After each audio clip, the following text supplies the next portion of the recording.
व्यर्थ के बकवाद करने वाले लोगों से मत मिलो। व्यर्थ के बकवाद करने वाले लोगों की तरफ मत देखो, ये क्या कह रहे हैं, क्या बोल रहे हैं। और तुम भी व्यर्थ का बकवाद मत करो। अपने समय को कीमती मान करके निरंतर प्रिया प्रीतम का नाम जप करो, उनके गुण लीला गाओ, उनकी सेवा में रहो। कभी प्रपंच की बातें, कभी प्रतिष्ठा का चिंतन, कभी नाना प्रकार के मान सम्मान का चिंतन, ये घुसने ना पावे हृदय में। बहुत सावधान रहना चाहिए साधक को। ऐसी बातें देखो मत, ऐसी बातें सुनो मत जिससे तुम्हारा हृदय उद्विग्न होकर प्रभु का चिंतन छोड़ दे। बंद करो अभी। अन्य लोगों के संग का त्याग कर दो, जो भगवत विमुख वार्ता करते हैं, संत निंदा करते हैं, दूसरों की निंदा करते हैं। कुछ हाथ नहीं लगता, ये लोग दुर्गति को प्राप्त होने वाले हैं।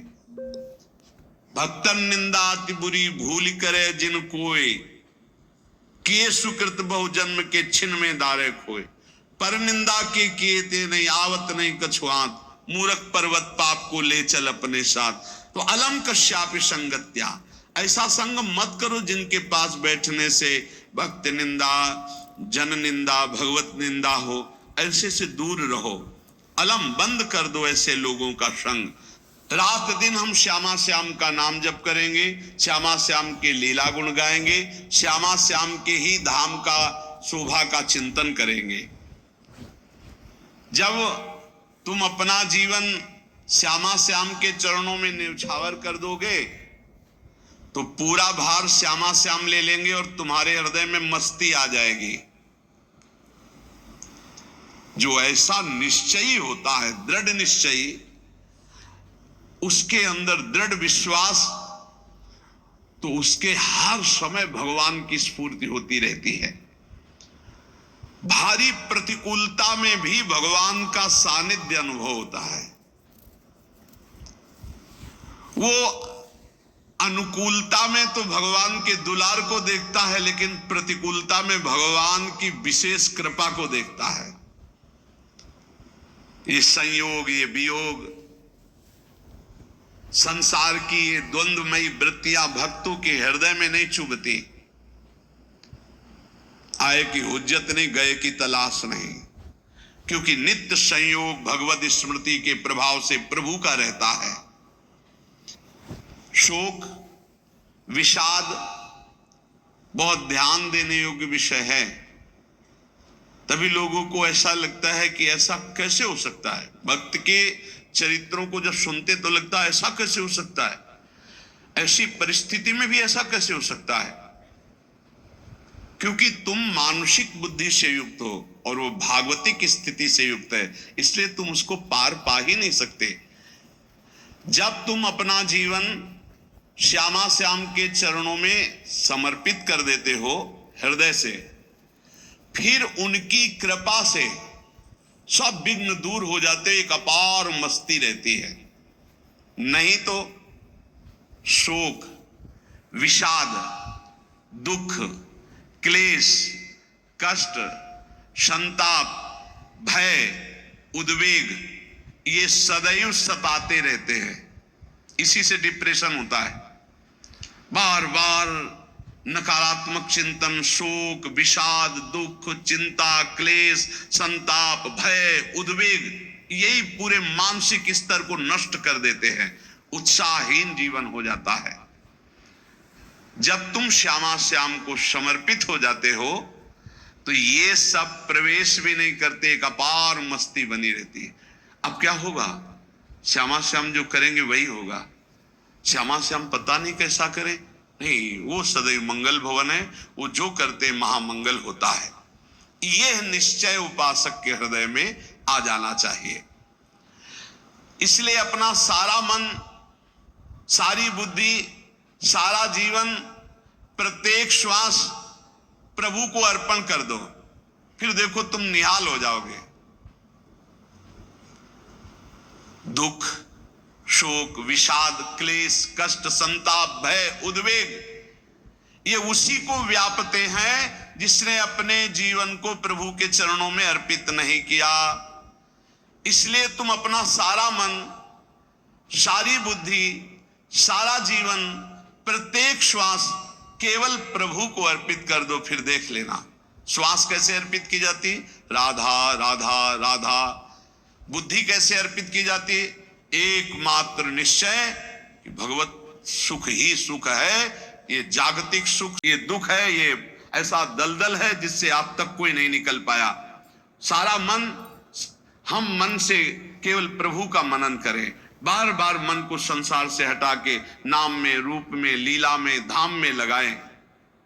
हो जाती है उस उपासक के हृदय में जो अपना मन बुद्धि प्रभु के चरणों में अर्पित कर देता। भगवान ने तो इसको बहुत उत्तम स्थिति बताया है कि मेरे से कभी वो अलग हो ही नहीं सकता यदि मन बुद्धि अर्पित कर दिया। मय्येव मन आधत्स्व मयि बुद्धिम निवेशय, तो निवश्य मयि एव अत ऊर्ध्वं न संशया, बिल्कुल संशय नहीं, वो मेरे में ही निवास करेगा जिसने मन और बुद्धि अपनी मेरे में अर्पित कर दी। बहुत प्रसन्नता रहेगी उस उपासक के जीवन में जो अपने आप को मन बुद्धि सहित प्रभु के चरणों में समर्पित कर दिया है। भगवान का आश्रय लेने वाले की पहचान है हर परिस्थिति में प्रसन्न रहना। देखो आप भगवद आश्रित हो कि नहीं, देखो अनुकूल परिस्थिति में तो सब प्रसन्न रहना, लेकिन प्रतिकूल परिस्थिति में प्रसन्न रहना ये भगवान के भक्तों का लक्षण है। हर परिस्थिति में प्रसन्न रहना ये भगवान के भक्तों का लक्षण है। आनंदगन भगवान का आश्रय मिलते ही आनंद छा जाता है हृदय में। उनके पास आनंद का अभाव होता ही नहीं है। जैसे सूर्य का प्रकाश उदय होते ही सूर्य का प्रकाश संपूर्ण अंधकार को नष्ट कर देता है, ऐसे ही भगवान का संपूर्ण आश्रय लेते ही सब दुख चिंता शोक नष्ट हो जाते, आनंद ही आनंद। तुम भगवान के मंगलमय रूप को नहीं जानते हो, पर उनके मंगलमय भाव को, विधान को मानना शुरू कर दो। जो भी होता है मंगलमय होता है। हमने जीवन में देखा है, अगर इधर कोई बहुत बड़ा सुख दिया तो देर नहीं लगेगी, 24 घंटे नहीं व्यतीत होंगे और ऐसे दुख दे देंगे, जिससे दोनों का समान भाव रख करके ना दुख में तुम भूलो प्रभु को, ना सुख में भूलो, सीधे भगवत मार्ग में चल। पूरे जीवन की बात देखा है, भगवान के मंगल विधान में सदा सर्वदा सुख ही सुख है, इस बात को मान के प्रसन्न हो जाओ। तो द्वेषी जन अपने आप तैयार हो जाते हैं। भक्त कभी किसी से द्वेष नहीं करता, अपने आप वो द्रोह करने लगते। तो नरसिंह मेहता जी से बहुत गांव के कई लोग थे जो जलते थे, ऐसे जलते थे कि अब क्या करें, कैसे मिटा दे नरसिंह मेहता जी को। अब उपाय तो मिल नहीं रहा था। तो एक दिन संतों की मंडली आई और उन्होंने कहा कि हम रास्ते में कोई चोर आदि धन ना ले ले, इसलिए यहां से किसी की हुंडी चलती है क्या द्वारिका में? पहले ऐसा था। बोले हाँ हाँ, हमारे यहाँ बहुत बड़े सेठ हैं नरसिंह मेहता जी, पर आप कहोगे वो मना कर देंगे। कई बार कहोगे, अगर वो स्वीकार कर ले तो वहां आऊं। और उनका लक्ष्य था कि नरसिंह मेहता जी की तो खाने की भी सुविधा नहीं थी, हुंडी कहाँ की बात आई। उनका था कि जब वो ना कहेंगे तो संत जन नाराज हो जाएंगे, अगर हाँ कह दिया तो वहां हुंडी चुकेगी नहीं, तो संत जन अपने आप इनको शाप दे देंगे, अपराध बन जाएगा, ये नष्ट हो जाएंगे। संतों को भेजा नरसिंह मेहता जी ने, सबकी दंडवत की, चरण पखाड़े। तो उनका ये इतना रुपया है, द्वारिका में साधु सेवा हम करेंगे, वहां तुम्हारी हुंडी चलती है तो आप अरे उनका आप कहाँ भूल रहे हो, यहाँ खाने की भी व्यवस्था। बोले हमें सब पहले से बता दिया गया कि आप मना करोगे, बार बार मना मत करो, हमें पता है। तो उन्होंने ठाकुर जी की तरफ देखा, बोले क्या लीला है प्रभु, संतों से हम क्या कहें, ये ले रुपए। उस समय स्वर्ण की मोहरें चलती थी, बेच के बाजार से खूब उन संतों को पवाया, उन्हीं संतों की सेवा की। और उनका अपने सेठ का नाम तो बताओ जहां हमें जाके हुंडी मिलेगी।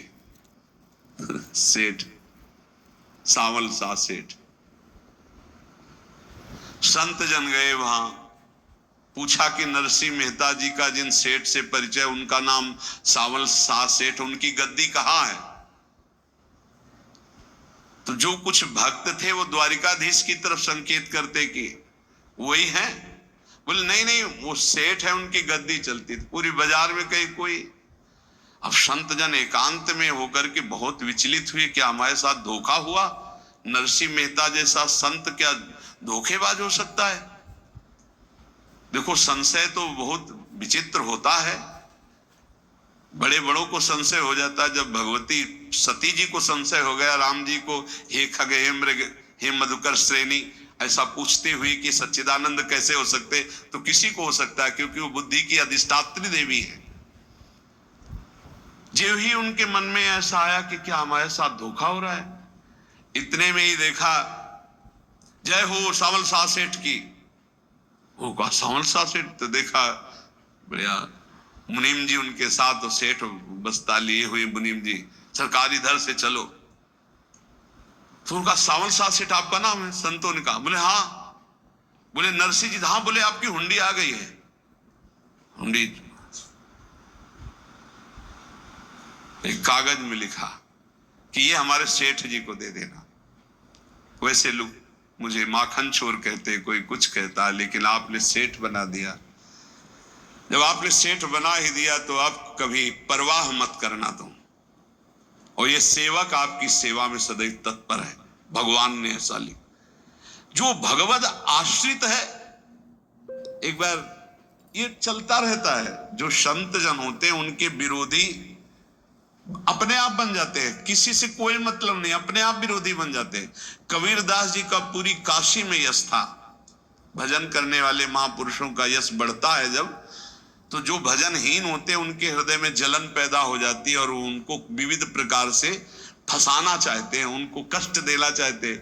तो कबीरदास जी के यश को धूमिल करने के लिए कुछ ब्राह्मणों ने एक रचना रची। मोड़ मुड़ा के कबीरदास जी के शिष्य बन करके पूरी काशी के सब आश्रमों में निमंत्रण दे आए।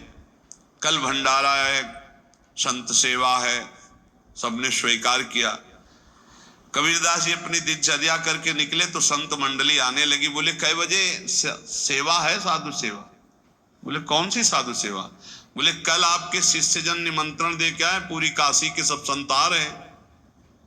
कबीरदास जी ने कहा यहाँ तो एक की भी व्यवस्था नहीं, पूरी काशी के संत आ रहे। अच्छा, समझ में आ रहा है, लीला बिहारी तुम लीला करना चाहते हो। गए अपना निकल गए गंगा किनारे, एक झाऊ के नीचे बैठकर अपना भजन ध्यान में मगन है। 11-12 बजे संतों की मंडली, अब काशी तो बहुत। कबीरदास जी ने देखा कि आश्रम की, तो बोले पता नहीं क्या होगा, चलो चलते हैं। तो ऐसे गमछा वस्त्र करके ऐसे डालकर मुंह ढक करके, वहां बड़ी बड़ी पंगत लगी थी। कबीरदास जी सबको पाओ जी पाओ। कबीरदास जी के रूप में स्वयं भगवान पाओ जी पाओ। कबीरदास जी ने कहा अच्छा, जब स्वामी परस रहे तो हम भी बैठ के पा ले। तो जब उसी पंगत में बैठ गए अपना कपड़ा ढक करके, और जब मोहरे की दक्षिणा दे रहे थे सब लोग कि वाह कबीरदास जी ने आज तो साधु से सबको। जब कबीरदास जी के सामने आए तो ऐसे मुंह ढके, बोले देखो जो मेरा होता है उसे मुंह छुपाना नहीं पड़ता, मुंह ढकना नहीं पड़ता। लो दक्षिणा, तुम भी दक्षिणा लो। कबीरदास जी को कबीरदास जी दक्षिणा दे रहे, वो कबीरदास जी है भगवान, और ये पाले वाले कबीरदास जी है भगवान के जन। कभी भगवान अपने, अरे जमाने जोर लगा ले, कितना जोर लगाएगा, भक्त और भगवान का झंडा कभी न झुकने पाएगा। बिल्कुल चिंता शोक भय उद्वेग रहित जीवन भगवत आश्रित, तुम भगवान के मंगल विधान में सदा सर्वदा प्रसन्न रहो। अब ये विचार कर लो कि भगवान जो करेंगे तुम्हारा मंगल करेंगे। अब थोड़ा ऐसा बीच में लगता है कि अमंगल हो रहा है क्या, लेकिन पक्का समझो बहुत बड़ा मंगल उनका विधान होता है। बहुत ही उत्तम मंगल होता है भगवान के शरणागत का। भगवान हमारे विचारों वाले नहीं हैं, हमारे विचार प्राकृतिक है, भगवान के विचार चिदानंदमय हैं। वो अपने विचार से हमारा मंगल करते हो, हम अपने विचार से मंगल चाहते हैं। भगवान के विचार से मंगल ही हमारा होगा, इसलिए कभी हमको चिंता शोक भय नहीं करना चाहिए। भगवान की ओर से कभी तुम्हारे लिए ऐसा विधान नहीं होगा कि तुम दुखी हो जाओ, बस तुम्हारी सोच हो सकती है, उसका परिणाम बहुत मंगल होगा। जगत की ओर से निराश हो जाओ, किसी से आशा मत रखो, फिर आप देखो आपका जीवन कैसा आनंद में व्यतीत होता है। ये जो जगत की आशा है यही दुख प्रदान करती, सच्ची जगत की आशा ही दुख प्रदान करती है। अगर जगत से कोई संबंध न रखा जाए और भगवत भाव में रहकर तो बहुत अच्छा जीवन चलेगा। अपने कर्तव्य का पालन करो, परिवार को भगवत स्वरूप मानकर पोषण करो, किसी से कोई संबंध मत रखो, कोई आशा मत रखो, यही अध्यात्म सिखाता है। अपने आप भगवत स्वरूप, सबका व्यवहार मंगलमय और आपका जीवन मंगलमय। अपने घर में ऐसे रहो जैसे किसी अतिथि के घर में रह जाता है, चलना है, यहां से जाना है। कौन रहता है अपने घर में अतिथि की भांति? भगवान का भक्त। जाना है यहां से, अपनी प्रिया प्रीतम के पास जाना। ये हमारा घर नहीं है, यहां तो हम समय व्यतीत कर रहे हैं, अपनी आयु व्यतीत कर रहे हैं भगवत आराधना करते हुए। हमें जाना है प्रिया प्रीतम के पास। वास्तविक घर भगवान का धाम है हमारा, वास्तविक घर वाले प्रभु हैं हमारे। जो नित्य सच्चिदानंद भगवान के चरणों में अपने चित्त को समर्पित करता रहता है, उसको यह अनुभव होने लगता है कि बड़ी कृपा है हमारे ऊपर, भगवान की बड़ी कृपा है हमारे ऊपर। सर्वसमर्थ परम सुहृद भगवान ऐसे भक्त के ऊपर हर समय वरद हस्त रखे रहते हैं। ये केवल प्रवचन नहीं, सच्ची बात मानिए। ऐसे भगवान का वरद हस्त हर समय रहता है। जब भगवान की छत्र छाया में भक्त अपने को देखता है तो आसपास घोर विपत्तियों का भी समुदाय हो तो भी वो आनंद में मगन रहता है। हर हालत में आनंदित रहना ये भक्त का स्वभाव है। भगवान ऐसे भक्तों को प्यार करते हैं जैसे कछुआ अपने अंडे को बाहर रख आवे और रात दिन उसका चिंतन करे। जब भक्त भगवान को समर्पित होता है तो भगवान रात दिन उसकी ऐसे चिंतन सुरक्षा करते हैं।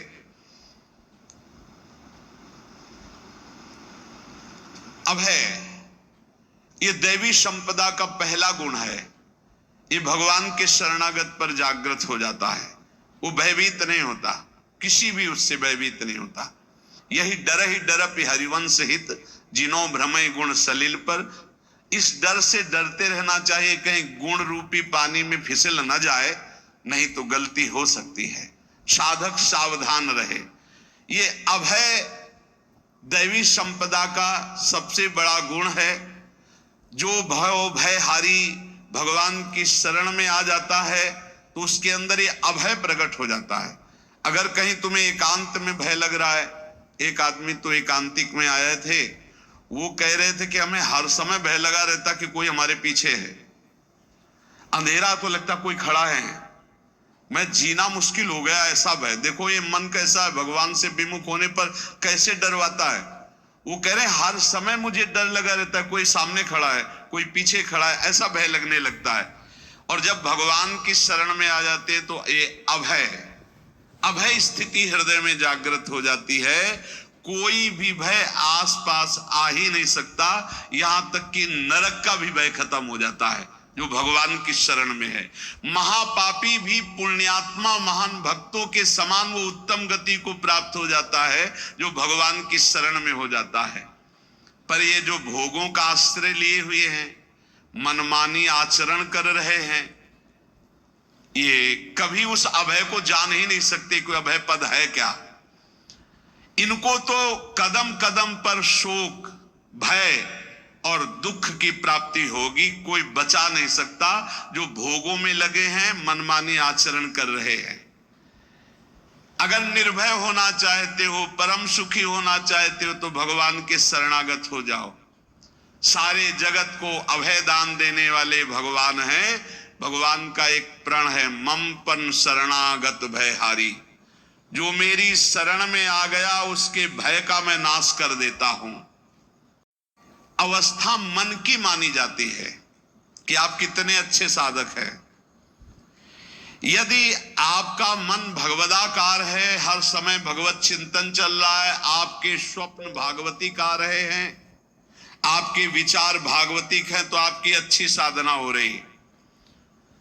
और यदि आपके स्वप्न गंदे आ रहे हैं, क्योंकि स्वप्न में मन का ही सारा खेल होता है, और आपकी चिंतन वृत्ति वासनात्मक चल रही, तो अभी साधना का प्रभाव मन पे नहीं पड़ा है। जिसका मन हर समय भगवत चिंतन करता रहता है, वो जीते जी जीवन मुक्त हो जाता, अनुभव होता है। जैसे किसी ने कहा कि हमें कैसे पता चलेगा कि हमारा काम हो गया है, तो जैसे आप भोजन पा लेते हैं तो किसी दूसरे से गारंटी थोड़ी लेनी होती कि हम छक गए हैं क्या, आप जरा बताना हम छक गए हैं क्या। नहीं, अपने हृदय में आ जाता है कि अब मैं तृप्त हो गया। ऐसे ही अपने हृदय में आ जाता है कि मेरा काम हो गया, अब मेरा जन्म नहीं होगा। ये हृदय में आ जाता है, अपने आप अनुभव में आ जाता है। जब स्वरूप बोध होता है तो किसी और से सलाह थोड़ी लेनी होती है, वो अपने आप अनुभव में आ जाता है। हाँ, यदि गुरुदेव का वर्ण नहीं किया है तो फिर आपको किसी न किसी गुरु से प्रमाणित करवाना पड़ेगा। और अगर गुरुदेव का वर्ण किया है तो वही मंत्र, वही नाम, वही गुरु शरणागति आपको अंदर से पुष्ट कर देगी कि आपका काम हो गया है। विषय चिंतन करता हुआ मन विषय आसक्ति को प्राप्त होता है। विषय आसक्ति को प्राप्त हुआ मन बार बार जन्म मरण और नरक को प्राप्त होता है। बस ये विषय चिंतन हटाना ही प्रमुख कर्तव्य साधना का है। बार बार मन को विषयों से हटा करके प्रभु के नाम में लगाओ, प्रभु के रूप में लगाओ, प्रभु की लीला में लगाओ। जहां भगवान प्रकट होते हैं वहां परमानंद की बाढ़ आती है। पर ये ध्यान रखें, गुलाब का फूल कांटों में खिलता है, उसकी सुगंध लेनी, फूल लेना है तो कांटों से बचाकर। ऐसे ही जब आप भगवत चिंतन के लिए चलेंगे तो आपका चिंतन चुराने के लिए माया विविध नाटक करेगी, कांटे फैलाएगी। कोई तुम्हारी निंदा करेगा, कोई अपमान करेगा, कोई उपहास करेगा, तुम्हारी अव्यवस्था हो सकती है, तुम्हारी परिस्थिति बहुत भयावह हो सकती है। इन परिस्थितियों में भी भगवत चिंतन का तार ना टूटने पावे तो आगे गुलाब का फूल है। जिसे कांटे से बचाकर गुलाब का फूल लेते हैं और भगवत अर्पित करके सौरभ का सुख लेते हैं, ऐसे ही भगवान के प्रेमानंद का अनुभव करने के लिए संसार के कांटों से बचना होगा। और खिलेगा यही फूल संसार में ही, मनुष्य देह में, और योनियों में नहीं। भगवत प्राप्ति स्वर्ग में नहीं होगी, इसी मृत्यु लोक में होगी।